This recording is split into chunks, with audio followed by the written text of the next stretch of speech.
Hey friends, ஒரு சூப்பரான சன்னா மசாலா, அது கூடவே பார்த்திங்கன்னா பிரெட் டோஸ்ட் எப்படி பண்ணலாம் அப்படின்னு பார்க்கலாம் வாங்க. சன்னா வந்து நல்லா ஊற வச்சுட்டு ஒரு 5-6 விசில் விட்டு எடுத்துக்கோங்க. அதை நல்லா ஸ்மாஷ் பண்ணிவிட்டு ஒரு வானலில் கொஞ்சமாக 2 டேபிள் ஸ்பூன் ஆயில் விட்டு அதை ஆட் பண்ணிக்கோங்க. கூடவே வந்து தனி மிளகாய் தூள், கரம் மசாலா, கொஞ்சமாக டொமேட்டோ சாஸ் போட்டுக்கோங்க. அது கூடவே வந்துட்டு தந்தூரி சாஸ் ஒரு டேபிள் ஸ்பூன் ஆட் பண்ணிவிட்டு நல்லா வந்துட்டு மிக்ஸ் பண்ணிக்கோங்க. கூடவே வந்துட்டு ஆனியன் வந்து கட் பண்ணி ராவாக அதில் ஆட் பண்ணிக்கோங்க. ஒரு சூப்பரான ஒரு கன்சிஸ்டன்சி வந்துடும்.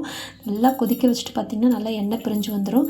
அது கூடவே நம்ம பேரலாக ப்ரெட்டையும் நம்ம டோஸ்ட் பண்ணி எடுத்துக்கலாம். இது கூட கொஞ்சமாக கொத்தமல்லியை போட்டு தூவி இறக்கிட்டு ஒரு 2 டேபிள் ஸ்பூன் புளி ஆட் பண்ணிக்கோங்க. ஒரு சூப்பரான சன்னா கிரேவி ரெடி ஆகிடும். இதுக்கு வந்து பார்த்திங்கன்னா ஒரு ஈவினிங் ஸ்நாக்ஸ் கூடவே ஒரு டீயை குடிச்சிங்க அப்படின்னா செம்மையாக இருக்குங்க. கண்டிப்பாக ட்ரை பண்ணி பாருங்கள்.